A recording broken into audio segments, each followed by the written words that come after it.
True or false? It's really easy to build a coalition, as evidenced by things like MAD and designated drivers. It's easy, right?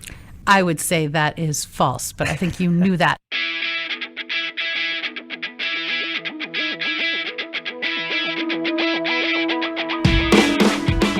Hey everybody, welcome back to the Vitalyst Spark podcast. I'm your host, John Ford, and if you've been thinking to yourself, I really wish someone could share frameworks, experience, and guidance on how to help coalitions be successful, well, guess what? You, my friends, are in exactly the right place. Over the next 2 episodes of The Spark, we'll be talking with Sara Brenner, president of Community Wealth Partners, an organization created by the nonprofit Share Our Strength to lift up what's working.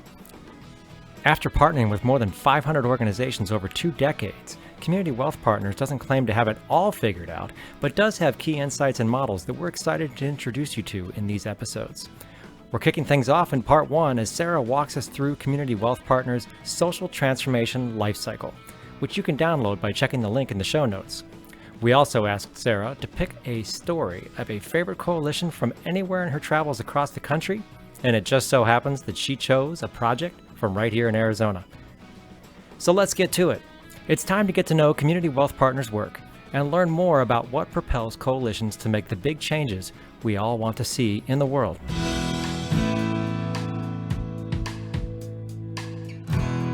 We've got a tremendous person in the room today. Her name is Sara Brenner from Community Wealth Partners. Sara, how are you? I'm great, thank you.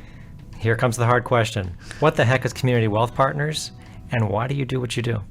So Community Wealth Partners is a social impact consultancy located out of Washington, D.C., work all over the nation. We are the subsidiary of Share Our Strength that has the No Kid Hungry campaign, and we were founded to work with foundations, nonprofits, and coalitions in solving social problems, really at the magnitude that they exist. So thinking about how to bring about population level change and really social transformation.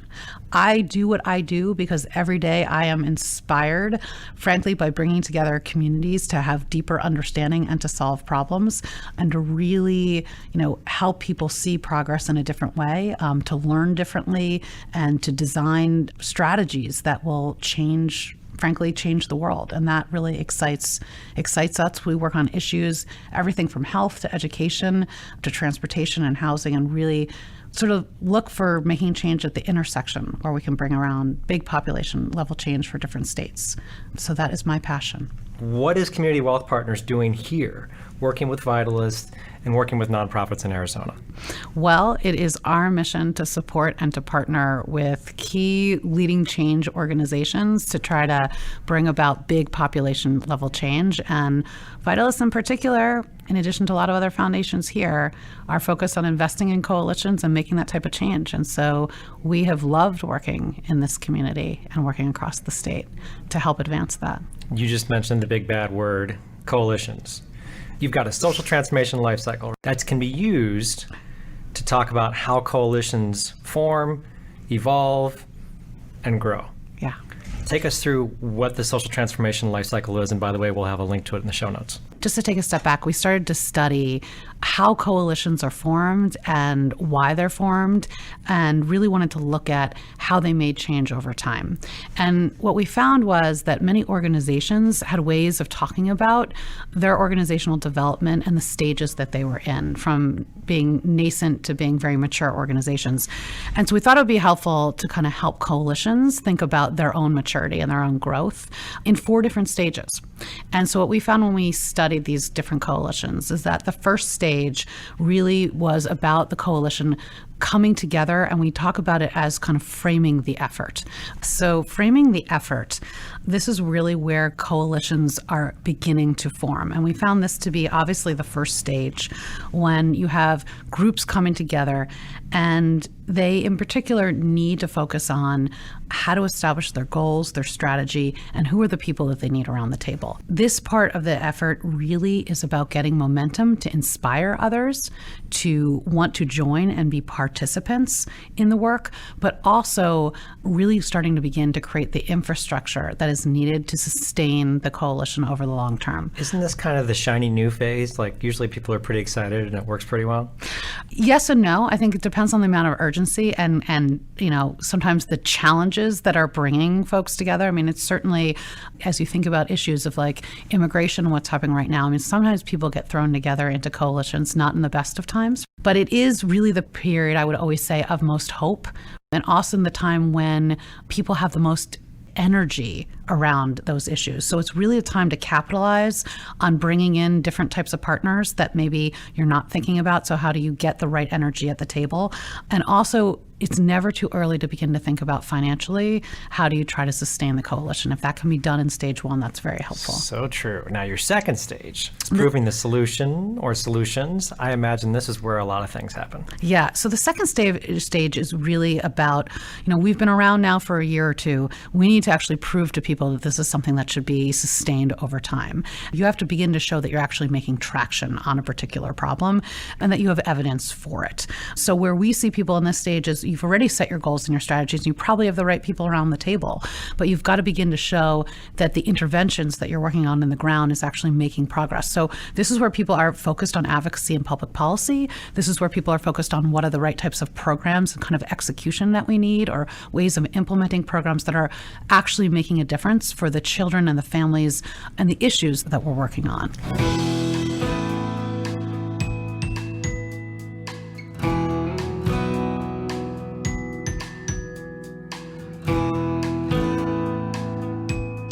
So stage 2, sort of around the 1 to 2 year mark, is that right? Mm-hmm. All right, stage 3, reaching dramatic improvement. How far are we now? Yeah, so now it probably depends. Anywhere from, I would say, 4 to 10 years out. I mean, these are kind of long efforts.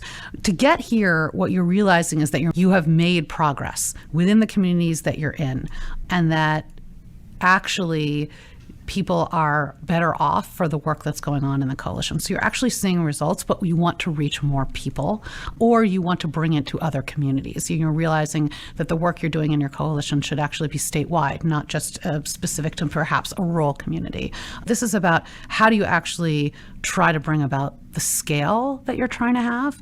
And I will also say that in this stage, people tend to focus most on continuing to broaden the leadership and sustain the leadership, as well as the stakeholder engagement, but also public policy and communications, because those are really been the factors to engage more of the masses that you need, I think, to reach the kind of scale that people are talking about. So as I look at the descriptions underneath stage 3, I see the word scale about 9 times? Yeah, probably. So is it really exclusively about scale in stage 3, or do we have a little bit of the, hey, we learned something, we need to readjust? I think you have that in every stage. One of the key factors is continuous improvement and learning. And I think in the beginning, you're kind of framing out what would success look like, but you're constantly testing that in each one of the stages.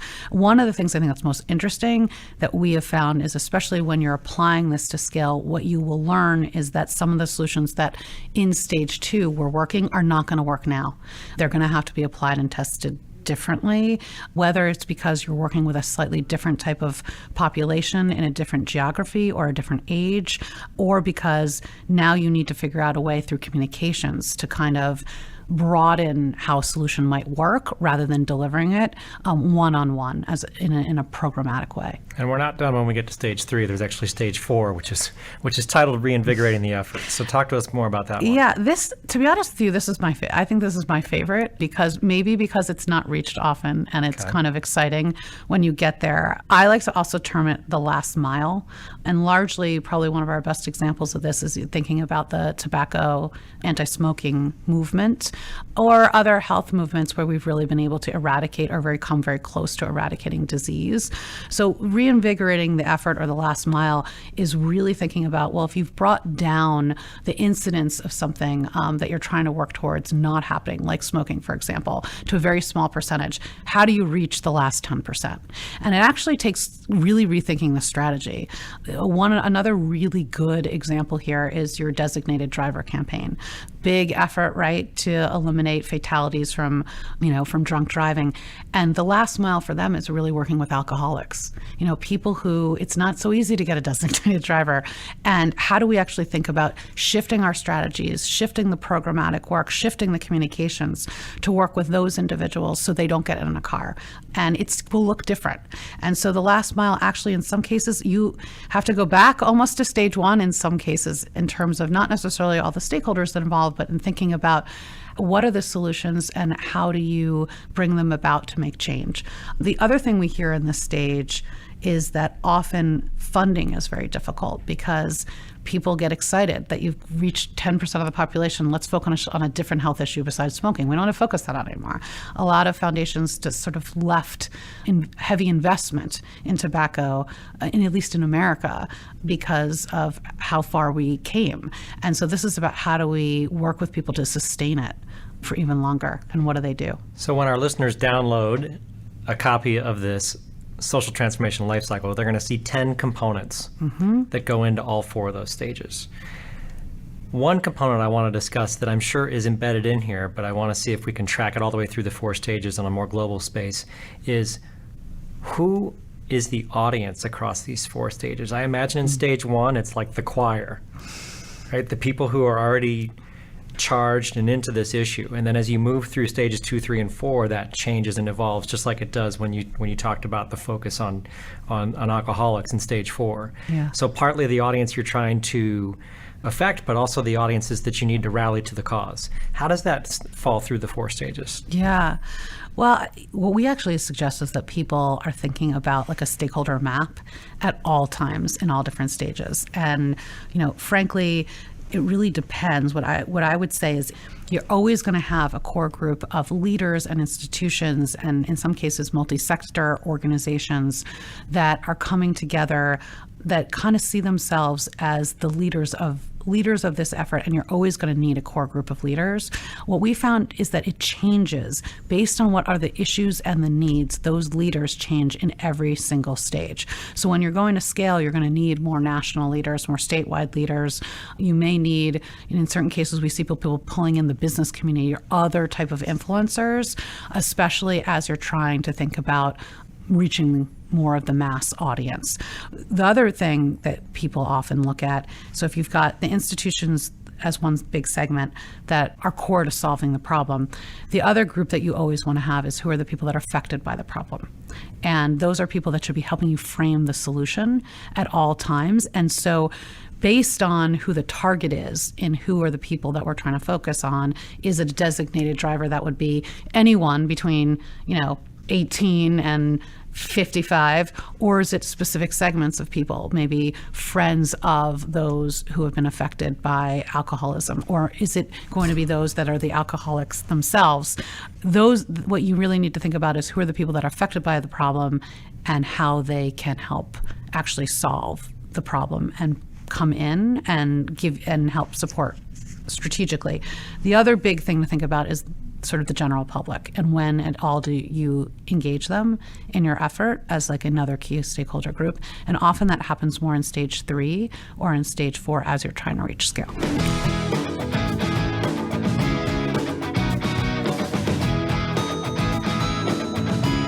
True or false? It's really easy to build a coalition, as evidenced by things like MAD and designated drivers. It's easy, right?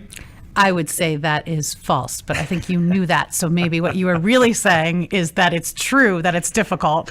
I think coalition building work is probably the most difficult work, largely because it takes deep understanding between different diverse groups of people, and because it requires people to address power dynamics that have long legacy within communities and address and confront competition.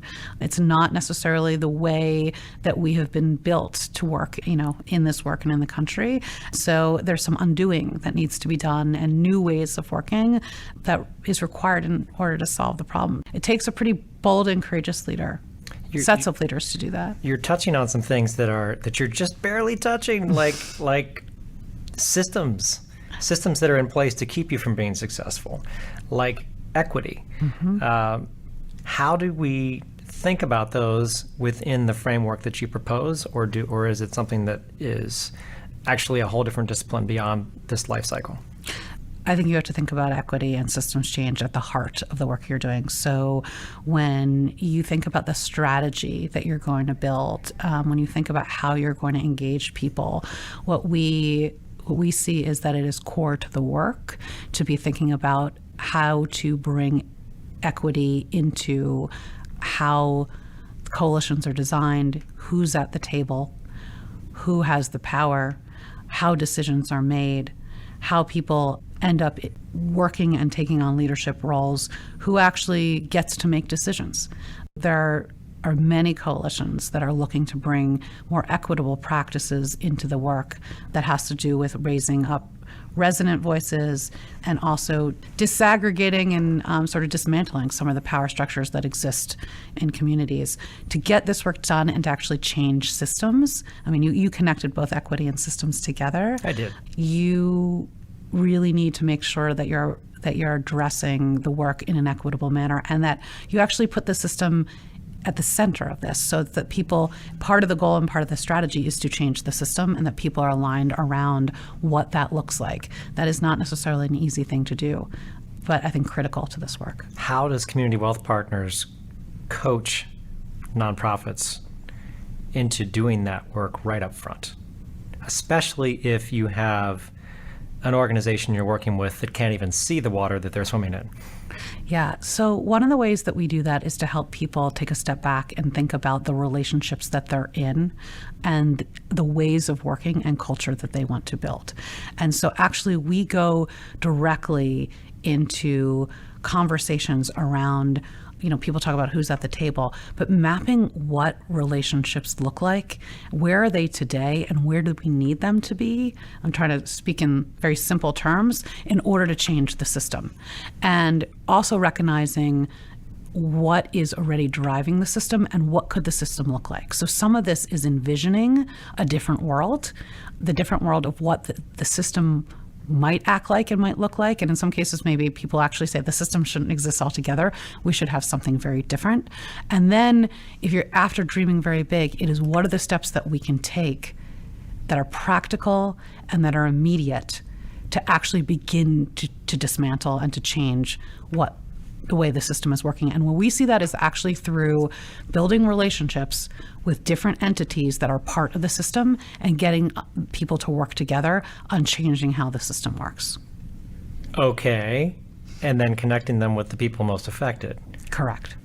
That is a massive bridge to build. What you've just talked about is inequity, systems and policies, and dismantling those systems and policies. And at the same time, what's sort of woven through all of this, but I don't see it necessarily as explicitly, is the trust building. Yeah. You talked about relationship building, wonderful. But it's really about the trust building, right? Oh, I'm so glad you raised that. Yeah. So talk more about that and how that fits into the work that you do and the work that you advise people on. So thank you for saying that. We have found that trust is the foundation of how this work will evolve and actually is the thing that either kind of holds back coalitions or progress or can be a great catalyst for it. What we actually do, believe it or not, is do workshops on how to build trust and how to address where trust is broken. And that has been probably the most profound and helpful pieces of moving coalitions forward, is being able to know how to have the kind of crucial conversations that lay out for a group, here are the 9 to 10 trust principles and how we're going to operate, and then going and having conversations one-on-one around where the trust is broken and how to actually repair it if it is. And for people who, there's also situations where it's very nascent and people don't know each other. So how do we build trust? Because think about it also, there are many people that are brought into coalitions that we don't know and we are coming in with preconceived notions and ideas about. So it's how do you actually get to know who those people are and actually have conversations about maybe some of the biases that you're holding. And this is where equity kind of fits in, and learn about who those people are so that you can actually build trust. So sometimes it's not broken, it just needs to be built in new ways and new understanding needs to be formed.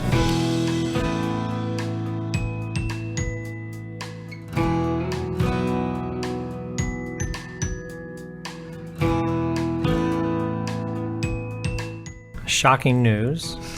Here in Arizona, we have cities and towns where people historically have been exploited, marginalized, neighborhoods disinvested in. It's a massive gap between the folks in those communities who need to live healthier lives and the people who are in power who are managing the systems and the policies. Yeah. Is it a bridge? Is it a life raft? What is it? What is it? What is it that you build, and how do you build it? Yeah, I think, especially with the massive amount of distrust and flat out, like, we don't even want to work with those folks. yeah. Or those, or, you know, from the top down, it's like, well, those people don't even know what there's those people. Those people. There it is. Right. There, right? Yeah. No, Okay. that's right. And there's a lot of that. There's a lot of that in the state in particular, and there's a lot of people that don't want to talk to each other either, right? What we find is the most powerful thing to do when it can be done is to intentionally name and be explicit that you're working differently, and to intentionally shift the power. So what is the best way to build trust in that situation, if one is going to do it, is to actually suggest, I'm working differently. Here's how typically we've made grants. I'm just thinking if we're a foundation, or here, if we're the government, here's typically how we've given out contracts and engaged with people. We actually want to hear from you, and we want to hear what you have to say, and we want to actually give over some of the power to make decisions, to frame up and build a program yourselves, to actually be part of a coalition where you're making decisions, the community. That is probably the most powerful thing to do to build trust between institutions and those individuals. So there's a famous phrase that we hear all the time, and that we recognize to have a great deal of truth in it. And it's very short, and it goes, power does not yield. So when you say you're going to reframe and shift power, what methods do you employ to make those shifts possible when in fact power is very difficult to get to yield? I think this is the most difficult thing, and I think it's rare. I think the cases of what we see most are probably engagement or listening. So the first stage is like, I'm going to listen, or I'm going to engage, I'm going to have someone on a board, I'm going to have representation from the community. That is probably more common and still a big step, you know, in different cases. I think where it is much bolder is when you actually have a situation where people are participating in making that kind of change for the communities themselves, and you have institutions saying, we're going to let you drive. And I think that is a much bigger shift that we don't see typically happening. Story time. Yeah.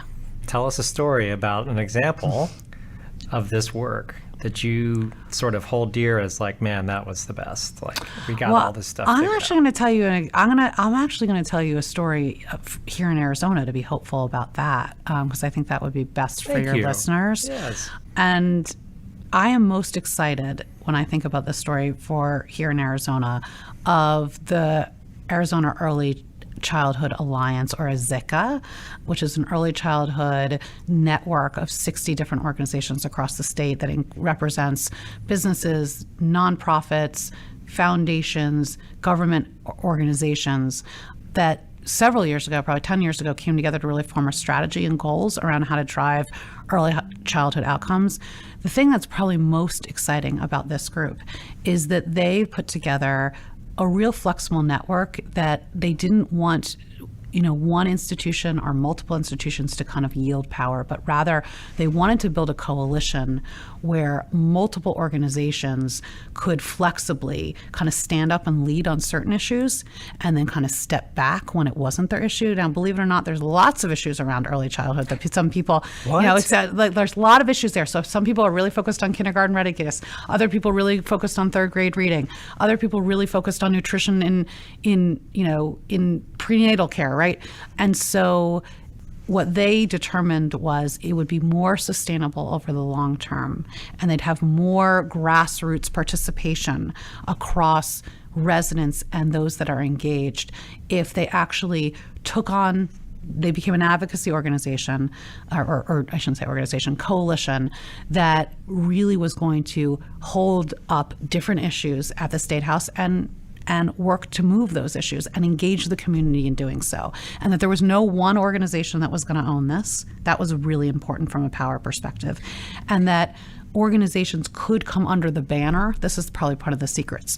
It could come under the banner of Azika and be part of it, even if not every single one of its issues was completely in line. And that's what's amazing about the group, I think in particular, is they've been able to keep together a coalition that has more participation at the State House, as I understand it, in the thousands now, of both community members and then also leaders coming together to kind of advocate on early childhood issues, largely because they don't have one organization or even two or three organizations or just the government represented, but they're really trying to represent the people and the kids of Arizona. They've also had tremendous success in getting federal grants to come in and unlock child care subsidies so that more kids could actually get the child care and early education that they were looking for.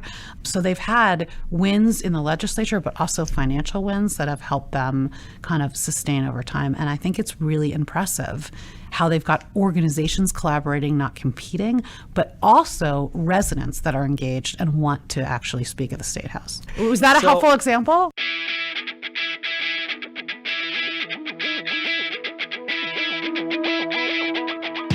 And just like that, that's part one of our discussion. It's not quite a cliffhanger, but doesn't it end in a way that makes you want to listen to the next episode? In part two, we're going to go a little deeper into the work itself as it relates to communities and schools. And then we're going to decode what works for coalitions by talking through 10 elements that have emerged from Community Wealth Partners' 2 decades of research. These are the keys to producing collaborative success. It's a fascinating conversation that you don't want to miss. To make sure you get that episode and every episode when it is released, be sure to reach into your podcast app right now and subscribe to the Vitalyst Spark. As always, remember this: with great responsibility comes great power. We'll see you back on the road to well-being soon.